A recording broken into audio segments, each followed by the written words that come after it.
ഫൊറോന പള്ളിയിലെ തിരുനാളിനോട് അനുബന്ധിച്ച് തന്നെ ഇതുപോലെ അത്യന്തം വേദനാജനകമായ ഒരു സംഭവ വികാസം ഉണ്ടായതിൽ ഒരുപാട് വേദനയുണ്ട്.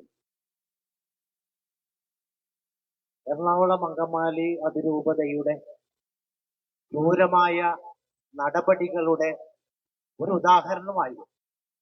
ഇപ്പോൾ നടന്നുകൊണ്ടിരിക്കുന്ന ഓരോ പ്രവർത്തനങ്ങളുടെയും ഉദാഹരണമാണ്. ഞങ്ങളിവിടെ എത്തിയത് നിങ്ങൾക്ക് പിന്തുണ നൽകാനാണ്. കാരണം ഞങ്ങളിവിടെ സംസാരിക്കണമെന്ന് വിചാരിച്ചിരുന്നില്ല, ഞങ്ങളത് അങ്ങനെ തന്നെ പറഞ്ഞിരുന്നു.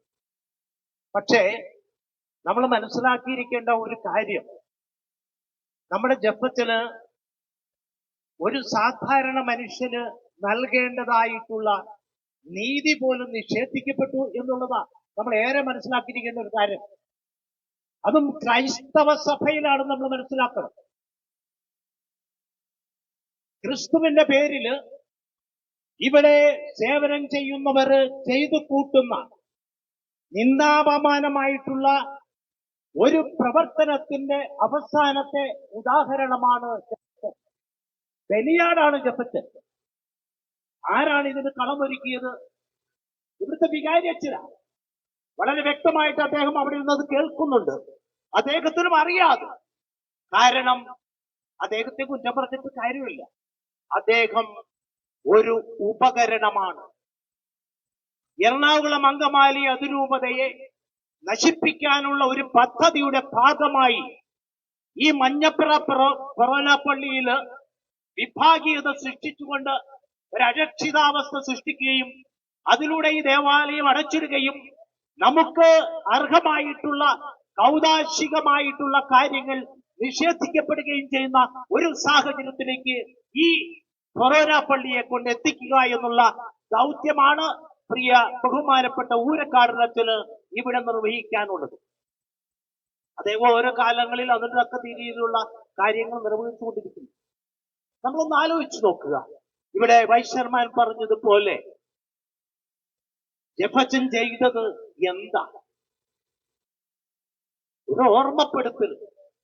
അതിന് വലുത് ചെറുപതെന്നുള്ള വ്യത്യാസമൊന്നുമില്ല. വ്യക്തിപരമായിട്ട് ഊരക്കാടനച്ഛന് പറഞ്ഞു വന്നിരിക്കുന്ന ആ ലെറ്റർ, അതിന്റെ ഉള്ളടക്കത്രേ ഉള്ളൂ. ഇവിടെ സിനഡ് കുർബാന അർപ്പിക്കുന്നുണ്ടോ ഇല്ലയോ? ഉണ്ടെങ്കിൽ എപ്പോൾ? ഒന്നാമത്തെയും രണ്ടാമത്തെയും ചോദ്യമായി.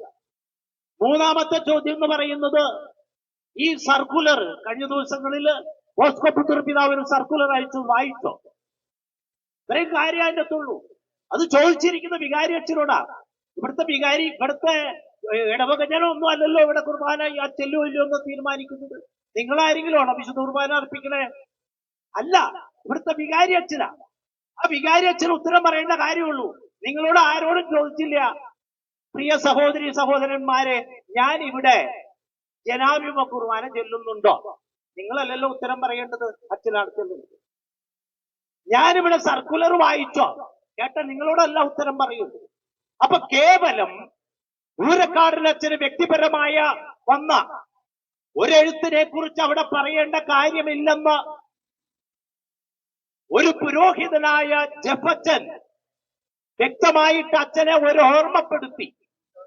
ആ ഓർമ്മപ്പെടുത്തലിന് പ്രായ വ്യത്യാസമില്ല. നീതിപൂർവമല്ലാത്ത ഏതൊരു പ്രവൃത്തിയെയും ഓർമ്മപ്പെടുത്തി കറക്റ്റ് ചെയ്യാനുള്ള ഉത്തരവാദിത്വം എല്ലാവർക്കും കൊണ്ട്, എനിക്കും നിങ്ങൾക്കും കൊണ്ട്, അച്ഛന്മാർക്കുണ്ട്. അതുകൊണ്ട് ജപച്ചനെതിരെ ഊരക്കാടനച്ഛനും കൂരിയായും ബോസ്കോ പുത്തൂർ പിതാവും കൂടി എടുത്തിരിക്കുന്ന ഈ നടപടി ഇവിടുത്തെ എല്ലാ ജനങ്ങളോടൊപ്പം ഞങ്ങളും ആഗ്രഹിക്കുന്നു. അച്ഛന് നിഷേധിക്കപ്പെട്ട ആ നീതി നമ്മള് അച്ഛന് വേണ്ടി നേടിയെടുക്കും. അത് നമ്മുടെ മനസ്സിലുണ്ടായിരിക്കും. നമ്മുടെയൊക്കെ വീട്ടിലെ ഒരംഗമാണ് ജപച്ചൻ.